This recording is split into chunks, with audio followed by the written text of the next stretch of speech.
안녕하세요. 축구 전문 기자 한준입니다. 독일 언론들이 김민재 선수에 대한 저평가와 아쉬운 평가를 이어오다가 마침내 극찬으로 돌변했습니다. 2013-2014 시즌 유럽 축구 최고의 명문팀 중에 하나죠. 바이에른 뮌헨과 파리 생제르맹으로 김민재 선수, 이강인 선수, 우리 선수들이 진출한 이후 이 팀들이 워낙 기대치도 높고 또 세계 최고의 선수들이 활약했던 팀이다 보니까 좀 가혹한 평가, 조금만 아쉬운 모습이 나와도 좀 지적하는 좀 그런 부분들이 많이 있었잖아요. 하지만 김민재 선수 지난 주말에 있었던 슈투트가르트와의 독일 분데스리가 15라운드 경기에서 수비수임에도 골도 넣고 어시스트도 거의 만들어내고 무실점까지 펼치는 압도적인 최고의 활약을 펼쳤기 때문에 이제 괴물이 깨어났다, 사자의 심장을 가진 선수다라는 독일의 유력 매체들의 극찬과 현지 팬들의 극찬을 받고 있습니다. 김민재 선수에 대한 현지 반응 어떻게 바뀌었는지 현지 매체들의 이 극찬 풀버전 살펴보고요. 또 김민재 선수의 활약이 수비형 미드필드인 캉테를 소환했거든요. 코리아 캉테다라는 얘기가 나왔어요. 정말 흥미로운 건 김민재 선수가 수비형 미드필드가 아니라는 것이죠.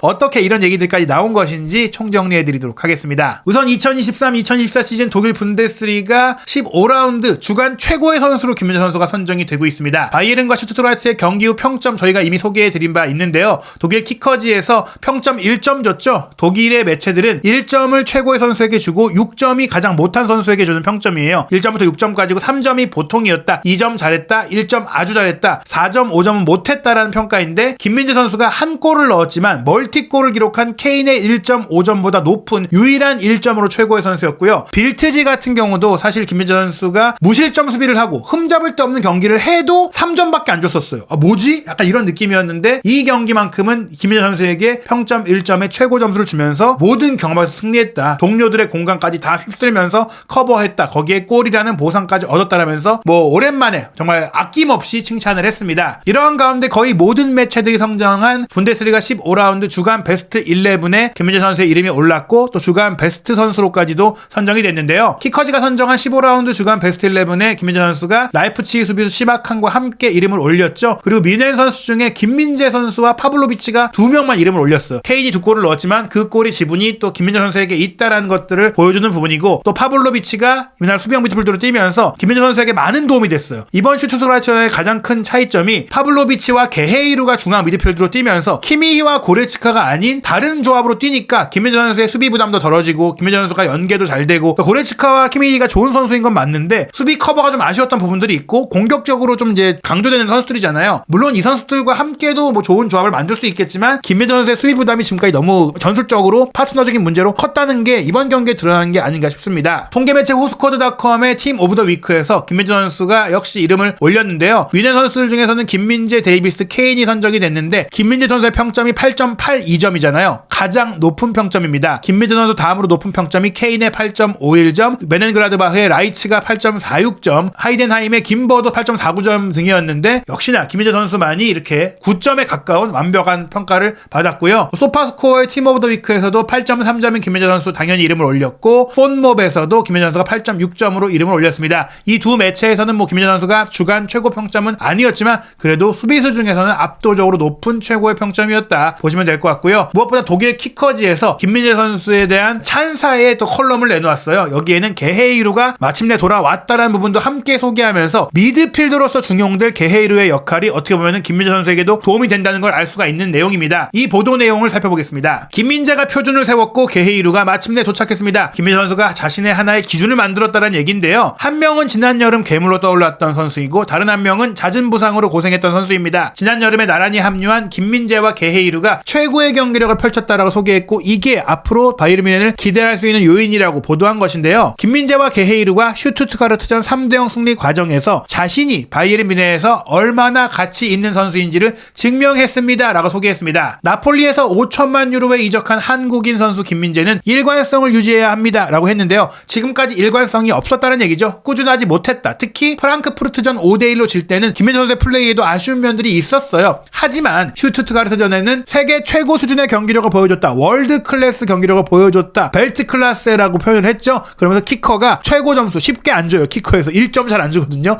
1점을 줬다. 그리고 그 전에 맨유와의 챔피언스리그 조별리그 최종전에서도 1대0으로 승리했던 그 과정에서도 최고의 경기력을 이미 보여줬었다. 프랑크푸르트전은 아쉬웠지만 아주 중요한 맨유 원정, 그리고 이번 슈투트가르트전, 슈투트가르트도 지금 상위권에 올라와 있는 돌풍의 팀이고 기라시가 케인 못지않은 득점력을 보이다가 부상으로 이탈해서 조금 흔들렸지만 돌아왔던 경기거든요. 그런 가운데 가운데 김민재 선수가 보여준 경기력에 대해서 찬사가 쏟아지고 있는 것입니다. 토마스 투엘 감독도 이미 맨유 원정에서도 김민재가 훌륭한 활약을 펼쳤었고 이번 슈투트가르트전도 마찬가지였다라고 했는데요. 지친 한 해의 끝자락에 다시 한번 경기력의 상승 곡선을 그리고 있는 센터백 김민재에 대한 찬사다라고 얘기를 했습니다. 그러면서 김민재 선수가 왜 지금까지 그렇다면 일관성이 부족했느냐를 키커도 이제는 잘했으니까 다시 경기력을 보여줬으니까 변명을 조금 해줍니다. 어떤 문제냐? 나폴리에서 이제 군사훈련을 받았잖아요. 여름 휴식 기간에 군사훈련을 받았잖아요. 못 쉬었다는 얘기예요. 그리고 새로운 클럽에 휴일도 없이 준비를 시작했다. 구단에서는 휴가를 줬는데 김민재 선수가 마다하고 빨리 적응하기 위해서 휴가를 포기하고 넘어왔잖아요. 그게 또 체력적으로 부담이 될 수 있었는데 사실 그때는 그렇게 문제가 될 줄 몰랐어요. 우파메카노도 있고 더리우트도 있으니까 돌아가면서 쉴 기회가 있겠지 싶었는데 더리우트가 장기 부상을 또 당했죠. 그런 가운데 우파메카노도 중간에 햄스트링 부상이 있었죠. 그러다 보니까 중앙수비 대안이 부족한 상황에서 김민재는 27살의 나이로 모든 경기에 거의 출전을 했다. 이런 상황이 최근에는 완화됐다라고 하는 것이 이제 우파메카노도 좀 올라오고 있고 김민재 선수도 이제 체력적으로 좀 회복을 하고 있는데 제가 봤을 때 그 완화된 요인은 고레츠카 키미와 함께 맞추던 게 조금 더 수비적으로 열심히 뛰어줬던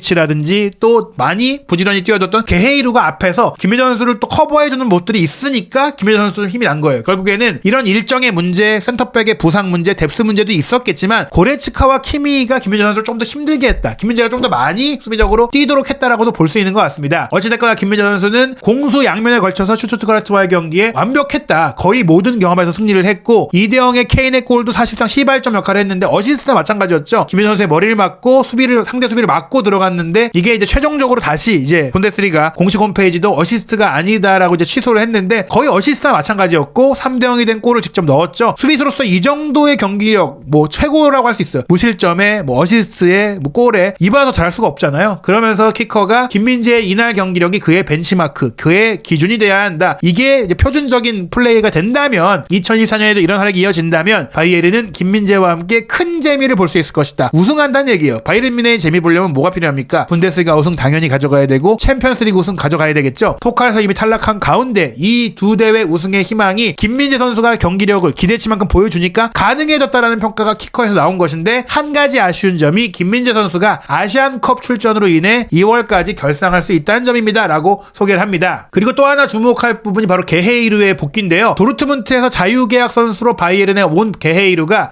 거의 처음으로 선발 명단에 복귀를 했죠. 두 차례 근육 부상이 올 시즌 초반에 있었기 때문에 김민재와 함께 영입이 됐음에도 불구하고 이 선수가 있는지 몰랐었어요. 그런데 미드필드로 뛰면서 이 선수가 레프트백의 백업으로 생각이 됐는데 중앙 라인에 투엘 감독이 큰 고민을 갖고 있잖아요. 6번 미드필드를 영입하고 싶어 했고 키미가 뭐 맨시티로 갈 거다라는 얘기들이 나오는데도 적극적으로 지키겠다는 의지를 안 보이고 있어요. 그런 가운데 게헤이루가 굉장히 잘해줬다. 기술적으로나 경기에 대한 이해도를 보여주면서 단순히 좋은 선수라는 것을 보여줬다. 특유의 퀄리티, 그러니까 속도라든지 뭐 어떤 피지컬이라든지 이런 다른 운동 능력이 아니라 경기 이해력과 축구 지능으로 보여줬다는 거예요. 그리고 공을 다루는 기술까지. 여기에 파블로비치라는 유망주가 높이를 가져가고 또 세트피스의 킥도 좋고 부지런히 뛰어주니까 어떻게 보면 본인이 빛나는 플레이, 고레츠카나 키미가 뛰어나긴 한데 본인이 주목을 받는 플레이들을 잘하다 보니까 수비적으로는 좀 아쉬울 수 있잖아요. 그런 부분들이 아니라 게헤이루와 파블로비치는 좀 헌신한 플레이를 해주니까 김민재 선수에게도 도움이 되고 있는 거예요. 그러면서 투엘 감독이 게헤이루를 미드필드로 기용하는 걸 선호할 것이다. 물론 알폰소 데이비스도 쉬어야 되니까 그 선수를 로테이션 해줄 때 게헤이루가 레프트백으로도 뛸 수 있겠지만 게헤이루가 이제 미드필드 자원으로 자리를 잡게 되면은 이건 김민재 선수에게도 큰 도움이 될 수 있다. 풀백으로도 수비 커버 움직임이라든지 활동량이 많았던 게헤이루인데 그런 게헤이루가 가운데 들어와서 파블로비치와 함께 높이의 파블로비치, 활동량의 게헤이루, 이 선수들이 커버해주면 김민재 선수가 수비형 미드필드로 올라가서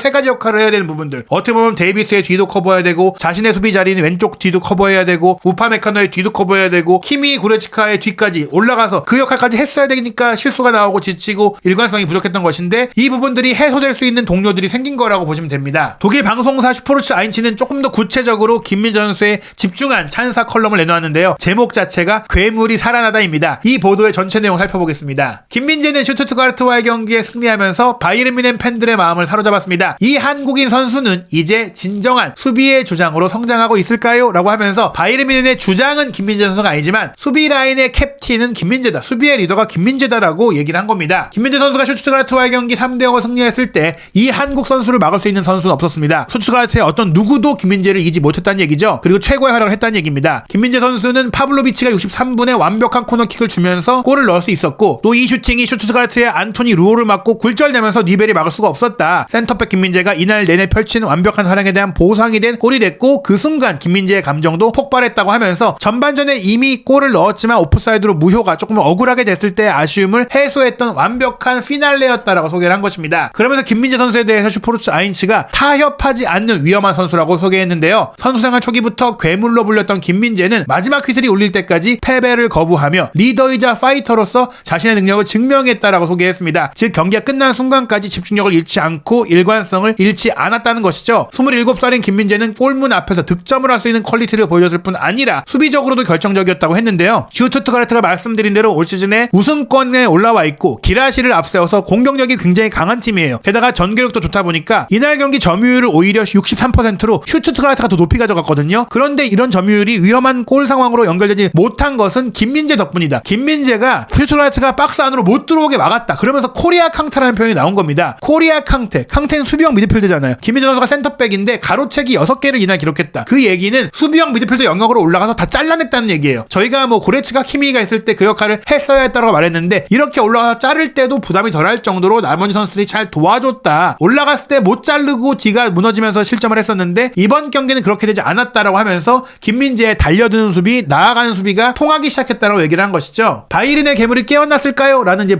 파트가 이어지는데요. 바이에른 뮌헨 수비 라인이 최근 몇 주 동안 반복적으로 비판을 받아왔습니다. 특히 약 5천만 유로의 이적료로 나폴리에서 영입되면서 큰 기대를 모았던 김민재 선수가 종종 이런 비판에 시달렸는데요. 이제 마침내 살아나서 바이에른 뮌헨이 원하는 절실히 필요로 하는 전투적인 리더가 될 수 있을까요? 라고 하면서 앞으로 전투적인 리더가 될 수 있다라고 얘기를 하는 거예요. 지금까지 분데스리가에서 출전 가능 경기에 98%를 소화한 김민재의 어깨에 엄청난 짐이 지워져 있다라고 하면서 더리우트도 부상이었고 오파메카노도 부상이었고 또 여러가지로 수비형 미드필드의 공백들이 있다 보니까 바이에른의 스포츠 디렉터인 크로이스토퍼 프로인트가 독일 스카이 스포츠에 출연을 해서 최근 비판론에 대해서 김민재가 약간 피곤하고 체력적으로 한계에 다다랐다. 집중력이 떨어지는 건 사람이로서 당연하다. 이렇게 좀 두둔하는 인터뷰를 할 정도로 김민재에 대한 기대가 크다 보니까 독일에서 왜 우리가 알던 김민재의 모습이 아니지? 이렇게 했었거든요. 근데 이 논란이 이제 슈투트가르트와의 경기에서 끝났다라고 얘기한 겁니다. 타협하지 않는 태클, 팀 동료들의 기둥, 공격에서도 진정한 위협이라고 바이에른 뮌헨이 공식 홈페이지에서 따로 극찬할 정도로 김민재 선수에 대해서